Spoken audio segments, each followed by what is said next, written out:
لا إله إلا الله لا إله إلا الله لا إله إلا الله ما لنا رب. Alhamdulillah, telah kita selesaikan bersama-sama ya untuk tahsinut tilawah, memperbaiki bacaan ya. Ini selalu terus diingatkan kepada para jamaah ya, agar bisa membaca Al-Quran dengan tartil ya, karena Allah perintahkan warattilil Qur'ana tartila. Jadi kita berusaha semaksimal mungkin berproses untuk memiliki bacaan Al-Quran yang tartil ya. Tartil itu artinya tidak tergesa-gesa bacanya, dihayati, direnungkan, diperhatikan setiap huruf, setiap kalimat, setiap kata, setiap ayat. Perhatikan juga bagaimana al-waqfu wal ibtida, waqaf dan ibtidanya juga harus diperhatikan. Bagaimana ukuran dengungnya, panjang pendeknya ya. Itu yang disebut tartil. Karena bacaan Quran itu tidak seperti bacaan Quran Arab ya. Kalau Quran Arab terserah. Karena di Quran Arab itu juga bahasa Arab kan. Bahkan gundul, enggak ada harokatnya. Kalau baca Quran ya nggak usah pakai tajwid. Kalau antum pakai tajwid malah lucu. Tapi baca Quran harus bertajwid, harus dengan tajwid, harus dengan ukuran ya, panjang pendek, ukuran gunnah, dengungnya dan idharnya, ikhfa'nya harus diperhatikan. Baik jamaah yang dimuliakan Allah Subhanahu wa taala, kita akan memasuki sesi kedua, yakni kita akan mentadabburkan ayat yang kita baca tadi. Kita akan bacakan tafsir daripada ayat-ayat yang kita baca tadi. Jadi ayat yang pertama yakni ayat 179 ini masih terkait erat dengan ayat sebelumnya, yakni menyinggung tentang apa? Perang Uhud. Jadi hikmah ditakdirkannya perang Uhud itu subhanallah. Sekilas ya orang mungkin mengatakan bahwa ini kesedihan dan nestaba bagi kaum muslim, tapi ternyata ada rahasia ilahiyah di situ yang luar biasa. Jadi perang Uhud untuk memperjelas siapa yang mukmin, siapa yang kafir dan siapa yang munafik. Jadi tatkala berkumpul berikhtilaf ya, yang mukmin, yang kafir, yang munafik enggak kelihatan. Ya. Setelah diuji oleh Allah dengan perang Uhud baru kelihatan siapa yang berkualitas, siapa yang memiliki iman yang sebenarnya. Kalau ada orang yang mengaku dia jago renang misalnya, hanya ngaku saja, antum percaya enggak kalau pernah lihat dia berenang? Percaya enggak? Percaya enggak? Enggak percaya. Baru kalau kita jontrongin ke kolam renang, kita jorokin gitu ya, masuk ke kolam renang terus ternyata dia bisa berenang, baru kita percaya, oh ternyata dia bisa renang. Enggak hanya omdo, enggak omong doang, tapi dibuktikan. Nah, oleh Allah Subhanahu wa taala ini sebagai alat pembuktian, sarana pembuktian. Nah, apakah Allah enggak tahu? Ya, sebelum diuji tentu tahu.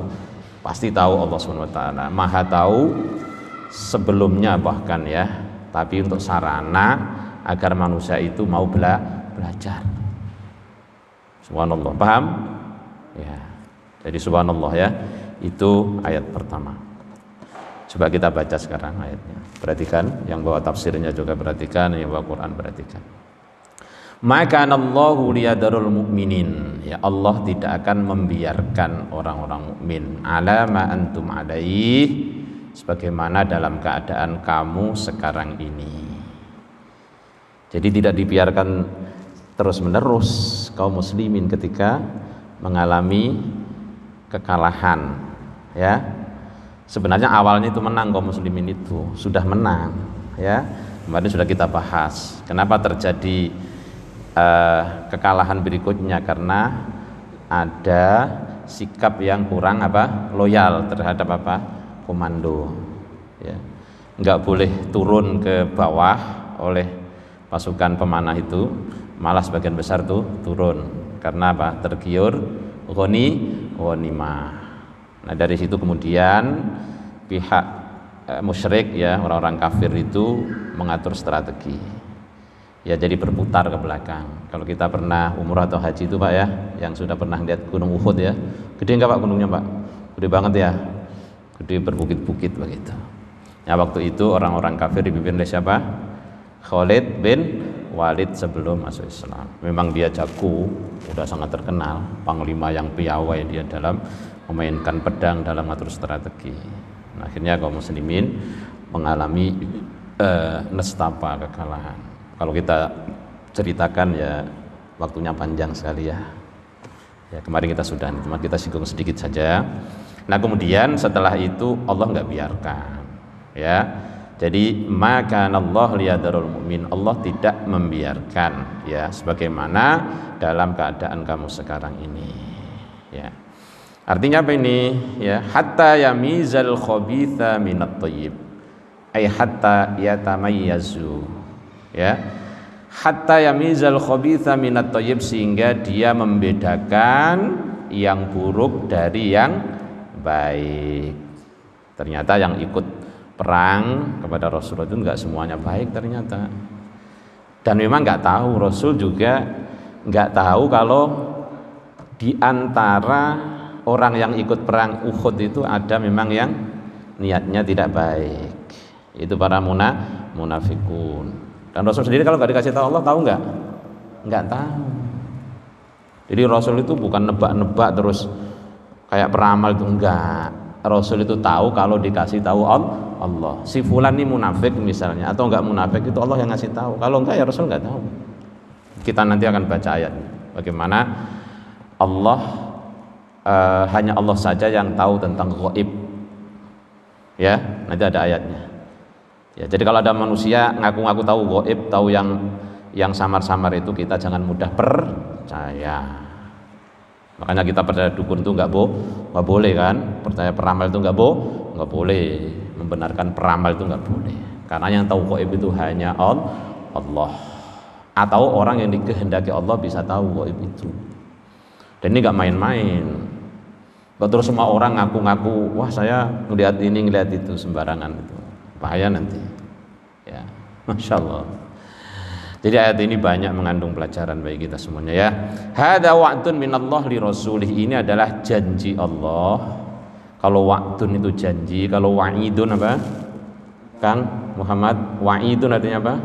Ancaman. Wa'id kalau wa'dun janji. Ini bedanya wa'dun wa wa'idun. Ya. Ya, wa'dun janji, wa'idun ancaman. Hada wa'dun minallah li rasulihi bi annahu sayumayyizu lahul mu'min minal munafik. Ya, ini janji Allah kepada Rasulnya, sesungguhnya Allah akan memilah, mensortir, ya, menyaring lah, ya, menyaring, membedakan lahu kepada Rasul al mu'min minal munafik. Siapa yang mukmin beneran dan siapa yang munafik. Ya. Allah, ya, karena namanya provokator itu akan tetap ada. Di zaman Rasul juga sudah ada provokator itu. Provokatornya gak main-main itu. Siapa? Abdullah bin Sabah dari Yaman, ya, orang Yahudi yang pura-pura Islam, yang itu kemudian menjadi cikal bakal munculnya apa? Kelompok Syiah. Insyaallah. Ya memang seperti itu, ya. Kok seperti itu sih? Ya enggak usah tanya begitu. Itu ketetapan Allah seperti itu. Ya. Sayumayizulahul mu'min minal munafiq, wal makna la yatrukillah. Ya, jadi Allah tidak meninggalkan al mukminin, ya, orang-orang mukmin, mutakhallitin bil munafik, ya. Mereka ikhtilat, campur baur dengan orang munafik. Dari sebelum adanya perang Uhud ini kan nggak kelihatan itu siapa yang benar-benar iman dan siapa yang hipokrit, munafik ya. Dalam bahasa Jermannya itu hipokrit ya, bahasa kerennya. Bahasa apa itu? Bahasa Inggris ya. Jadi antara luar sama dalam itu nggak nyambung orang munafik ya. Masya Allah. Hatta yabtaliyahum ya, sehingga Allah itu menguji mereka. Fayufassilu baina haula wa haula. Allah kemudian membedakan antara mukmin dan munafik. Kama fa'ala fi ghazwati Uhudin. Ya, sebagaimana Allah melakukan di dalam perang Uhud. Haitsu dhahara ahlul iman wa ahlun nifaq. Ya, dalam perang Uhud itu kemudian bisa lebih jelas zahir ya antara ahlul iman dan ahlun nifaq. Siapa yang iman dan siapa yang munafik. Jadi semuanya ada hikmah. Jangan kemudian disesali ya dengan penyesalan yang berkepanjangan. Ini pelajaran yang bisa kita tarik ketika ada musibah, sesuatu yang tidak menyenangkan itu jangan berlarut-larut mikir terus itu sehingga nggak sempat lagi untuk melangkah ke depan lebih baik.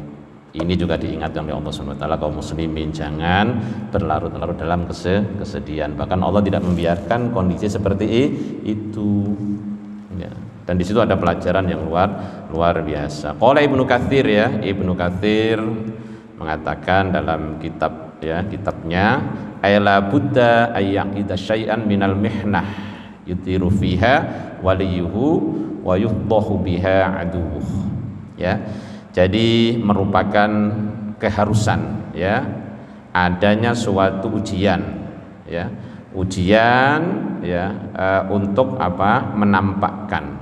menampakkan mana walinya dan mana musuhnya. Nah, gitu. Ini kata siapa? Imam Ibnu Katsir. Jadi dengan adanya perang Uhud itu, jadi Allah ya mentakdirkan ya dengan mihnah, dengan ujian perang Uhud itu Allah punya tujuan, yakni diperjelas lagi, ditampakkan lagi siapa walinya dan siapa musuh-musuhnya. Ya, yu'rafu bil mu'minun as-sabir, diketahui dengan perang itu siapa yang mukmin yang sabar, minal munafikil fajir, dari orang-orang munafik yang durhaka.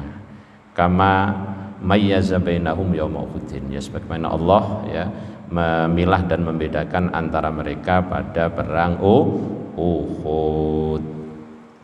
Wa ma kana Allahu liyutli'akum 'alal ghaib. Allah tidak akan memperlihatkan kepadamu hal-hal yang gaib. Nah, ini ada rahasia yang luar biasa. Saya ulang lagi. Allah tidak memperlihatkan kepadamu hal-hal yang gaib. Apa hikmahnya kira-kira? Ya, ini secara umum kalau orang itu kemudian dikasih kemampuan untuk melihat satu persatu, misalnya Kang Muhammad melihat hatinya Umam, lihat isi otaknya Haikal misalnya, lihat isi dadanya Kang Zidan misalnya, dan seterusnya. Apa yang terjadi kira-kira? Akan terjadi pertengkaran yang luar biasa. Untung saja Allah enggak kasih. Ya menuduh dia, wah itu orangnya jahat hatinya, pasti dia habis dari sini dia mau sana itu, mau ke Laguna, mau nyari itunya misalnya, segala macam ya, tuduhan-tuduhan itu, karena dia tahu rahasia. Untung saja nggak dikasih tahu oleh Allah, jadi rahasia nggak ada yang tahu. Makanya kalau ada orang nebak-nebak itu jangan percaya. Orang jadi banyak tersesat karena apa? Percaya sama yang itu, yang ngeramal-ngeramal kayak gitu. Ya, kalau seandainya kita rahasia dibuka, dikasih tahu bahwa besok kita akan mati misalnya, ya, atau orang yang sudah dikasih tahu bahwa kamu akan beruntung sekian puluh miliar, ya dia malah nggak bisa apa-apa, malah akan berhenti karena sudah depan mata dia untung sekian miliar, nggak usah kerja, diam aja, rusak semua. Paham? Paham nggak? Paham, ya. Masya Allah. Jadi bertambah gelisah kita kalau dikasih tahu rahasia-rahasia yang belum terjadi. Makanya dalam Islam itu kita percaya dukun ramal itu diharamkan, bahwa diancam sholatnya gak akan diterima berapa hari? 40 hari, arba'ina yauman gak akan diterima. Barang siapa mendatangi dukun ramal dan dia membenarkan apa yang dikatakan oleh dukun itu, ya, sholatnya akan diterima berapa? 40 hari. Bahkan ada lagi hadis menyatakan, ya, dia telah kafir, faqad kafara bima unzila ala Muhammad. Dia telah kufur terhadap apa yang diturunkan oleh Allah kepada Nabi Muhammad sallallahu alaihi wasallam. Maka jangan pernah percaya ramalan-ramalan itu. Jadi yang tahu gaib itu hanya siapa? Allah. Para rasul sendiri kalau nggak dikasih tahu juga nggak tahu. Itu masalahnya. Dan itu mengandung hikmahnya sudah tadi. Ya. Qala at-Tabari wa aulal aqwal bi ta'wilihi, ya. Ay wa ma kana Allahu liyudnakum ala qulubi ibadihi fata'riful mu'min minal munafiq wal kafir walakinnahu yumayyizu bainahum bil mihani wal ibtila kama mayyaza bainahum yawma uhudin bil ba'sa'i wa jihadi aduwihi. Ya, ini jadi Allah tidak, ya, memperlihatkan, ya, kepada hati hamba-hambanya, ya, kemudian mengetahui orang-orang mukmin dari yang munafik, dari yang kafir. Dari kekufuran kemunafikan itu yang nggak nampak memang, kalau sama-sama jalan di tempat itu juga nggak akan ketahuan, karena itu rahasia yang tahu hanya Allah. Walakinnahu yumayyizu bainahum bil mihan.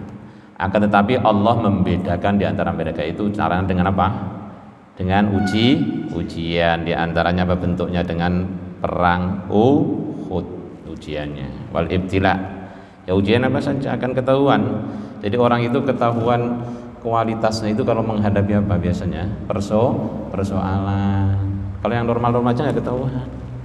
Baru ketahuan dia berkualitas itu kalau dihadapkan pada persoalan, bagaimana cara mensikapi persoalan itu, ya, sehingga menjadi solusi yang terbaik, ya, nggak cengeng, nggak nyala-nyalain keadaan, tapi dia segera bangkit, ya, mencari solusi. Itu ciri orang yang dewasa kan begitu, nyari solusi, bukan malah saling menyalahkan. Itu diri kita ini sedang saling terjadi menyalahkan. Berarti dewasa nggak kira-kira? Ya, belum dewasa berarti. Ya, yang banjir sana yang nyalain sini, yang sono banjir sini nyalain yang banjir, yang banjir Semarang yang Jakarta disalahin. Jadi saling nyalain gitu. Masya Allah. Ini menunjukkan bahwa bangsa kita belum dewasa. Kalau yang dewasa itu, ya, tentu sama-sama mencari solusi, menerima prestasi orang lain, karena sama-sama anak negeri. Kalau ada yang berprestasi didukung, bukan malah dinyinyir, dilemahkan. Nah, kapan majunya kalau begitu? Ya, itu menandakan tidak dewasa. Jadi seperti apa? Seperti kepiting, ya. Kepiting itu bisa menjadi apa? Media pembelajaran kita. Coba antum naruh kepiting, ya, 5 atau 10 ekor di ember, ya, kasih air itu, ya, kasih air sedikit. Itu semua kepiting pengen apa? Pengen keluar, pasti itu, karena dia nggak betah kan, karena dalam satu ember banyak situ. Tapi perhatikan saja nanti, kalau ada kepiting yang mau lepas, mau keluar, itu pasti dijepit oleh kepiting yang lain supaya jatuh lagi. Betul nggak? Iya. Antum buktikan nanti. Beli kepiting, beli di mana Pak? Belinya Pak kepiting? Ada nggak? Sekarang di supermarket juga banyak itu yang masih hidup. Beli aja itu, dicoba aja. Kalau nggak percaya, ya. Jadi ketika ada kepiting yang mau naik, yang mau melepaskan diri dari apa? Dari situasi yang dirasa kurang menguntungkan, ya, karena di penjara dalam satu wadah, ya, pengen lepas gitu. Begitu sudah mau naik sana, pasti dijapit jadi kelorot lagi, jadi masuk lagi. Jadi nggak nerima kalau ada yang lain berprestasi. Jadi mati bareng. Ya. Itu masih menjadi momok kita sekarang ini. Paham Pak? Paham lah. Ya, masih menjadi momok. Jadi kalau ada yang berprestasi itu nggak boleh. Pokoknya harus saya yang berprestasi, jangan dia. Ya, kapan majunya kalau begitu? Itu adalah penghambat kemajuan, tidak mau menerima prestasi orang lain. Kalau Jepang beda Pak, Jepang ya, bangsa Jepang itu bangsa komuni. Mereka itu maju bareng-bareng bersama, subhanallah ya. Mereka punya tradisi yang luar biasa. Kalau kita gotong royong hanya slogan saja, ya, hanya slogan, tapi belum sampai ke tataran pelaksanaan. Nah, ini harus kita ambil pelajaran. Jadi Allah memberikan mihan, ya, bala, ujian untuk apa? Untuk dijadikan sarana membedakan, ya, siapa yang memiliki keimanan yang shadiq, yang jujur, dan siapa yang munafik, siapa yang kafir. Walakinnallaha yajtabi mir rusulihi may yasha, tetapi Allah memilih siapa yang dikehendaki. Yajtabi mir rusulihi, di antara para utusannya atau para rasulnya, ya, siapa yang dikehendaki. Kalau seperti ini kan nggak ada yang tahu, berarti kan siapa yang dikehendaki dari para rasulnya. Para utusan saja, orang yang paling terpilih, yang paling berkualitas itu para rasul, termasuk Nabi Muhammad sallallahu alaihi wasallam. Itu kalau nggak dikasih tahu Allah juga nggak tahu. Lalu ini ada orang yang katanya tahu tahun sekian mau kiamat atau apa itu, ya, jadi dengan sangat meyakinkan. Ya, dulu pernah ada berita tentang kiamat tahun berapa itu, masih ingat? 2000 berapa? 2012. Menurut ramalan kalender suku Maya. Tapi sekarang gimana? Kiamat apa enggak? Sekarang dunia juga masih. Dulu waktu itu tahun berapa itu? 2012. Saya juga, ya, mungkin banyak yang termakan isu itu ya. Kalau di barat itu banyak yang konyol, malah justru banyak yang bikin bunker katanya untuk menghindari kiamat. Ya logikanya kalau kiamat seluruh dunia itu bunkernya ikut hancur nggak? Iya itu. Nggak tahu mau bilang tolol nggak enak ya. Dan namanya kiamat kan nggak apa-apa juga hancur. Malah bikin apa? Bikin rumah di dalam tanah untuk menghindari kiamat. Udah banyak yang bikin itu. Masya Allah. Itulah nasib orang-orang yang tidak beriman. Kalau tidak, kita enggak. Kita iman dengan Al-Quran. Yas'alukan nasu anis sa'ah qul innama ilmuha indallah. Kita enggak. Kita punya Al-Quran. Kalau ada orang bilang ngaku-ngaku begini, enggak. Al-Quran enggak bilang begitu. Yas'alukan nasu anis sa'ah. Ya, wahai Muhammad, manusia akan bertanya kepada engkau tentang kiamat.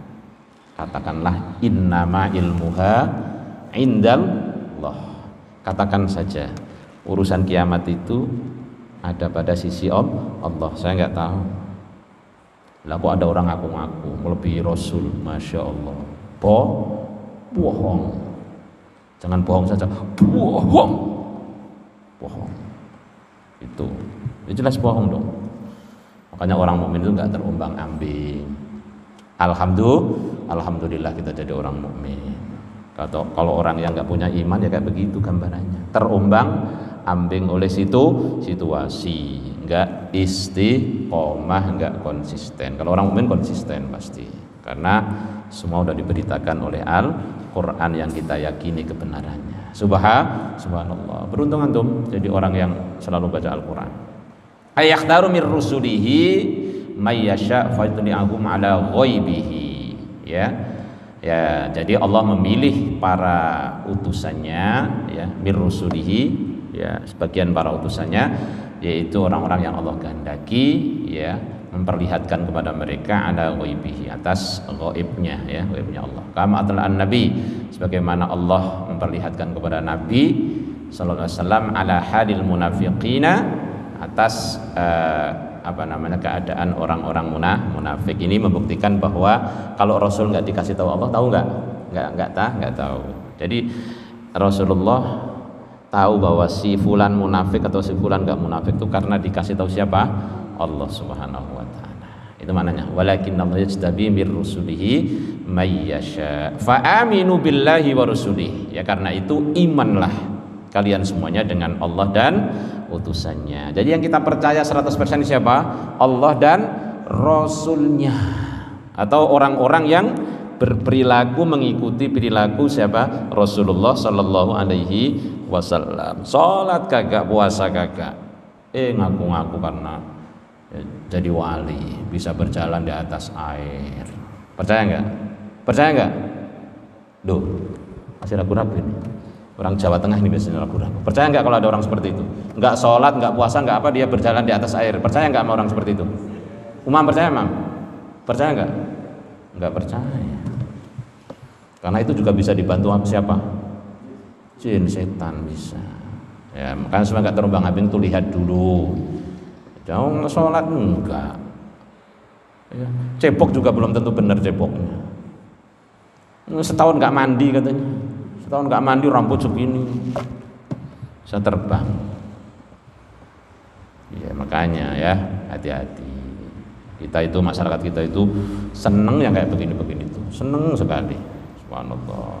Ya, lihat dulu dia sholat apa enggak, sholatnya bagaimana, ya, puasa enggak, sholat Ustaz, sholatnya di Mekah, Jumatannya di Mekah, padahal Mekah sama sini itu berapa jam? 4 jam.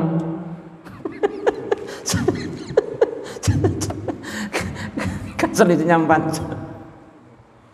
Ya Allah subhanallah, alhamdulillah wa la ilaha illallah wallahu akbar. Iya ya, hati-hati, lihat dulu dia menjalankan syariat apa enggak, supaya enggak terombang-ambing. Ini soal gaib ini ya, soal gaib tadi ya. Fa aminu billahi wa rasulih, aminu imanan sahihan bi anna Allah ta'ala muttali'u 'alal ghaib wa annama yukhbaru bihi rasul atau yukhbiru bihi rasul min umuril ghaibi innama huwa biwahyin minallah. Maka dari itu imanlah, percayalah dengan keimanan yang benar, yang sahih, ya, bahwa Allah sendiri yang tahu, ya, yang melihat tentang ghaib. Dan adapun Allah memberikan informasi, ya, bahwa Rasul dikasih tahu oleh Allah, ya, tentang perkara gaib, innama huwa, ya, yuwahminallah, biwahyin minallah. Sesungguhnya itu bagian dari apa? Wahyu dari Allah. Biwahyin minallah. Itu wahyu dari Allah. Ya, paham? Insya Allah. Supaya enggak terombang-ambing, maka bacalah Quran, pahami Al-Quran sesuai dengan manhaj para sahabat, para salafun as-salih dulu. Ya. Wa in tu'minu wa tattaqu falakum ajrun adzim. Dan jika kalian beriman dan bertakwa, ya, ini ditutup seperti itu. Falakum ajrun adzim, maka kamu akan mendapat pahala yang besar. Masya Allah. Ayat kedua ini saya singkat saja. Wala yahsabannal ladzina yabkhuluna bima atahum fadlihi wa khairan lahum. Dan janganlah sekali-kali, ya, orang-orang itu mengira, ya, yang mengira orang-orang yang kikir dengan apa yang telah Allah berikan, bima atahumullah min fadlihi, dari rizkinya, dari anugerahnya, huwa khairan lahum, itu baik baginya, bal huwa syarrul lahum, padahal kikir itu adalah perbuatan yang buruk atau keburukan bagi mereka. Jadi intinya ini menjelaskan bahwa kikir itu adalah hal yang buruk. Ayat yang kedua menjelaskan tentang kikir, bakhil, medit, kecirit, ya, kalau orang Jawa itu cerit, nggak mau keluar, ya, kalau bisa itu makan dari batu, digodok, dimakan, keluar lagi, digodok lagi, keluar lagi, atau paling tidak kacang hijau, ya, yang keras, ya, dimakan, keluar lagi, dicuci, ya, kemudian digodok lagi, dimakan lagi. Itu gambaran pelit seperti itu. Akhirnya apa? Kalau seperti itu akhirnya apa? Ya sakit lah. Itu gambaran orang pelit. Jangankan ngasih orang lain, ngasih dirinya sendiri aja kalau orang pelit itu nyiksa gitu, apalagi untuk orang lain. Makanya nggak boleh. Janganlah itu menganggap kebaikan itu buruk, ya. Ada lagi ini ancaman yang berat. Bal huwa syarrul lahum, ya. Padahal kikir itu adalah buruk. Sayutawwaquna ma bakhilu bihi yaumal qiyamah, akan dikalungkan harta yang mereka kikirkan itu pada hari kiamat. Dikalungkan. Ya, yang nggak keluar zakat, yang nggak mau infak sedekah itu nanti dikalungkan ke lehernya. Sudahlah, di sana gelap gulita, berat, ditambah lagi beban, dikalungkan hartanya. Sapinya dikalungkan. Kalau sapi limusin berapa itu? Berapa kilo? Ya kalau sapi Jawa yang kecil-kecil sapi limusin. Sapi limusin. Terus padi yang dia panen yang harusnya keluar dia nggak keluar, berapa ton itu? Waduh, kayak apa itu? Ini ayatnya sayutawwaquna itu begitu. Sayutawwaquna bihi, sayutawwaquna ma bakhilu bihi yaumal qiyamah, dikalungkan. Bener ini Quran juga seperti itu, memberatkan dia artinya, ya. Masya Allah, ya. Jadi di sini ada hadis, ya, kama jaa fi sahih al-Bukhari, di Sahih Bukhari ada dijelaskan dalam sebuah hadis, man atahullahu malan falam yu'addi zakatahu, barang siapa yang diberikan harta lalu dia tidak mau menunaikan zakat, ya muthila lahu yaumal qiyamah, maka harta akan diperumpamakan, ya, syujja'an aqra, ya, seperti ular besar, thu'banan aziman, yaitu ular besar, ya, hayyatun tas'a, ya, hayyah, kalau ular besar itu hayyah, pakai apa, pakai tekanan, pakai tasydid, ya. Saya jadi ingat ini, dulu pernah ikut lomba MHQ saya di Jawa Barat dulu, tahun berapa itu saya? Tahun 95, ya. Ada anak PTIQ nih, ya, tempatnya Hekal Kuliah itu, namanya siapa, bareng mas saya sama-sama ikut lomba tafsir waktu itu, ya, 30 juz sama tafsir, ya. Ketika ditanya ma huwa hayatun tas'a, hayatun tas'a huwa ular besar, katanya. Jadi nggak bisa bahasa Arabnya, lupa dia kayak kafiran dia, oleh jurinya ketawa semuanya, ya. Ma huwa hayatun tas'a, di surat apa itu, surat Toha, ya. Ya, ma huwa hayatun tas'a, apa namanya, hayatun tas'a huwa ular besar, katanya gitu. Saya ketawa itu, tapi dalam hati saya syukurin dia, nanti saya yang juara 1 dia juara 2 gitu. Kan dia salah gitu, itu jeleknya orang lomba itu begitu. Jadi kalau ada temennya salah itu seneng. Saya seneng terus waktu itu, akhirnya dia juara 3, saya juara 2, ya. Alhamdulillah. Oke. Jadi inget itu. Jadi ada ular besar, ya, ular besar, thu'banan aziman, ya, thu'banan aziman, zabibatani, dia memiliki, ya, mempunyai 2 taring, ya, fayakhudhu bilah zamataihi, ya, yang akan mengalunginya, ya, pada hari kiamat itu, yakni bisyadqaihi, ya, dengan 2, apa ini maknanya, syadqai itu 2 taring, ya, akan 2 tulang rahangnya. Tulang rahang, ya, syadqa itu tulang rahang. Jadi tulang rahangnya, ya, akan menggigit-gigit mereka, ya, dengan tulang rahangnya, dengan taringnya itu. Tsumma yaqulu, seraya berkata, ya, ular yang besar itu berkata, ana maluka, saya ini adalah hartamu. Perhatikan nih. Jadi ular yang besar yang akan menggigit-gigit dengan taringnya, dengan orang yang bakhil, pelit, kecirit tadi, yang nggak mau mengeluarkan zakat, nggak mau sedekah, nggak mau infak itu, hartanya ditilep sendiri, dimakan sendiri, nanti akan akan digigit-gigit oleh ular besar yang memiliki taring, ya, 2 taring yang sangat mengerikan, ya, yang akan menakut-nakuti dia sambil mengatakan, ana maluka, aku inilah hartamu, ana kanzuka, aku adalah simpananmu, ya. Tsumma tala sallallahu alaihi wasallam, kemudian Rasulullah membaca ayat ini, wala yahsabannal ladzina yabkhuluna bima atahumullahu min fadlih, ya. Setelah itu Rasulullah menjelaskan tentang ayat ini, tentang bagaimana kondisi orang-orang yang pelit, tidak mau mengeluarkan zakat. Naudzubillah min dzalik. Padahal walillahi mirathus samawati wal ard. Jadi milik Allah warisan atau apa yang ada di langit dan apa yang ada di bumi. Ai jami'u ma fil kaun, ya, milkun lahu ya'udu ilaihi ba'da fana'i khalqihi. Ya, semuanya akan kembali kepada Allah karena itu milik Allah Subhanahu wa taala setelah fananya makhluk-makhluk Allah Subhanahu wa taala. Wallahu bima ta'maluna khabir, dan Allah Maha teliti apa yang kalian lakukan.